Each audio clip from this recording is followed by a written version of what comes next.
Question 16 चालू करेंगे accounting ratio का। State giving reason whether the current ratio will improve, decline or will have no effect.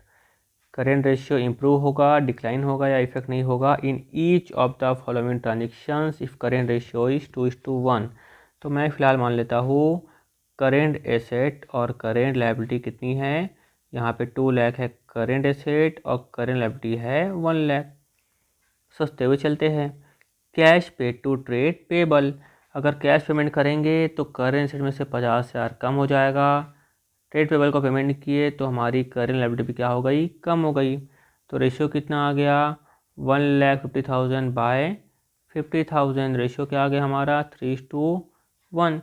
पहले कितना था, पहले रेशियो था हमारा 2:1। सिंपल। पॉइंट नंबर बी देखते हैं। बिल्स पेबल को हमने डिस्चार्ज किया तो अभी बच्चों देखो सेम टू सेम ऐसा होगा। 50,000 का हमने क्या कर दिया, मान लो कैश पेमेंट कर दिया है ना, और लायबिलिटी भी हमारी 50,000 से क्या हो गई, कम। सेम टू सेम समझ लो यही हो गया 150/50 रेशियो हो गया 3:1। क्योंकि बिल्स पेबल को डिस्चार्ज किया तो लायबिलिटी तो कम हो जाएगी ना। बिल्स पेबल हमारी लायबिलिटी थी वो कम हो गई और एसेट भी कम हो गई 50,000 रुपये से, क्योंकि हमने कैश को पेमेंट किया। फिर bills receivable endorse to creditor, कि हमारे पास हमको पैसा लेना था, हमने क्रेडिटर को इंडोर्स कर दिया। तो हमको लेना था तो हमने क्या कर दिया, इंडोर्स कर दिया। तो हमारे में से क्या हो जाएगा 50,000 माइनस, देखो वापस करके यहाँ पे बताता हूँ। ये 2 लाख है करेंट एसेट, 1 लाख है करेंट लायबिलिटी। हम कर रहे हैं पॉइंट नंबर सी का। बिल्स रिसीवेबल हमको लेना था तो हमने क्या कर दिया, मान लो 50,000 का था बिल्स रिसीवेबल, तो हमने क्या कर दिया, इंडोर्स कर दिया। तो हमको तो लेना नहीं है, हमने इंडोर्स कर दिया। तो इंडोर्स कर दिया तो हमारी करंट लायबिलिटी भी क्या हो गई, माइनस। हम बोलेंगे भाई मैंने अपना बिल्स रिसीवेबल तेरे को दे दिया, अब मेरे को बिल्स रिसीवेबल नहीं मिलेगा तो मैं माइनस कर दूंगा, और मेरी लायबिलिटी कम हो जाएगी तो मैं यहाँ से माइनस कर दूंगा। वापस आ जाएगा मेरा 150/50। रेशियो क्या हो गया मेरा, इम्प्रूव 3:1। डी में क्या बोल रहा है, payment of final dividend already declared. दोस्तों डिविडेंड अगर ऑलरेडी डिक्लेयर्ड हो चुका था, अगर डिविडेंड ऑलरेडी डिक्लेयर्ड हो चुका था तो इसका मतलब क्या है कि वो करेंट लायबिलिटी में जाकर शामिल हो चुका होगा, वो करेंट लायबिलिटी में जाकर शामिल हो चुका होगा। अब हमने क्या कर दिया, पेमेंट कर दिया।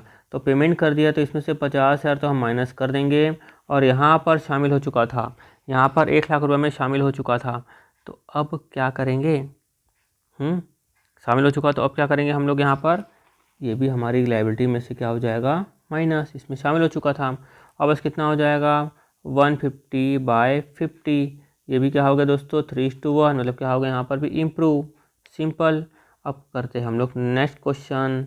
ठीक है, क्या लिखा है पॉइंट नंबर ई में, purchase of stock in trade on credit. हमने उधारी में खरीदा। अब परचेज तो किया, परचेज किया मतलब इन्वेंट्री तो आई 50,000 की, तो क्या कर देंगे, ऐड कर देंगे। उधारी में लिया तो हमारी लायबिलिटी भी बढ़ जाएगी तो प्लस कर देंगे 50। तो क्या हो गया ऊपर में 2,50,000 डिवाइडेड बाय 1,50,000। तो हम लोग कर देंगे, हम लोग 2,50,000 बाय 1,50,000 क्या हो गया रेशियो 1.66:1।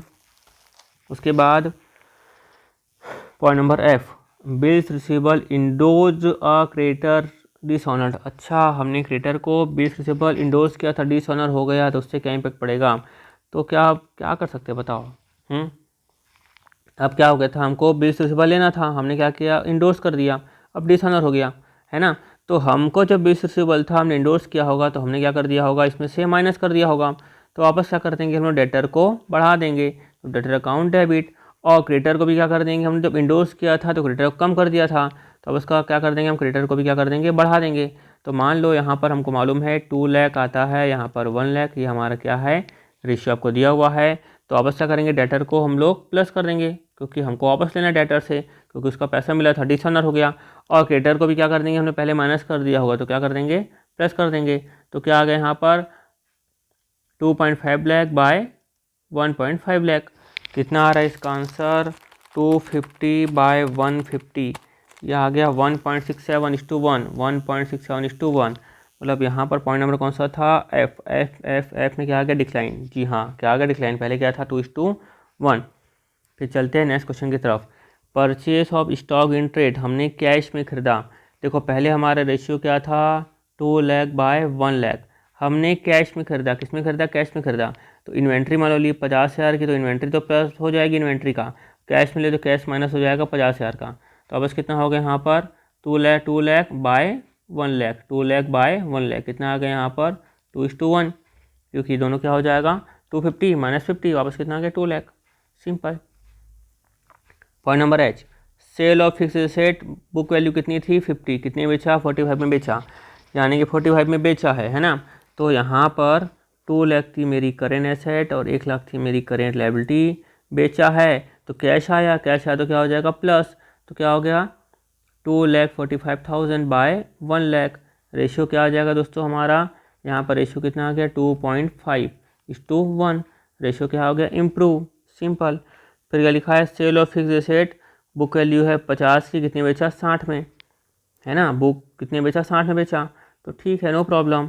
ये है 2 लाख, ये है 1 लाख और 60 में बेचा है ना, तो क्या कर देंगे, पैसा आया हमारे पास प्लस 60,000, कितना आ गया 2,60,000 डिवाइडेड बाय 1 लाख, हमारा रेशियो आ गया 2.6:1, ये भी क्या हो जाएगा इम्प्रूव। लो सब आंसर तो सही आ गया, कितना सिंपल तो है, ठीक है।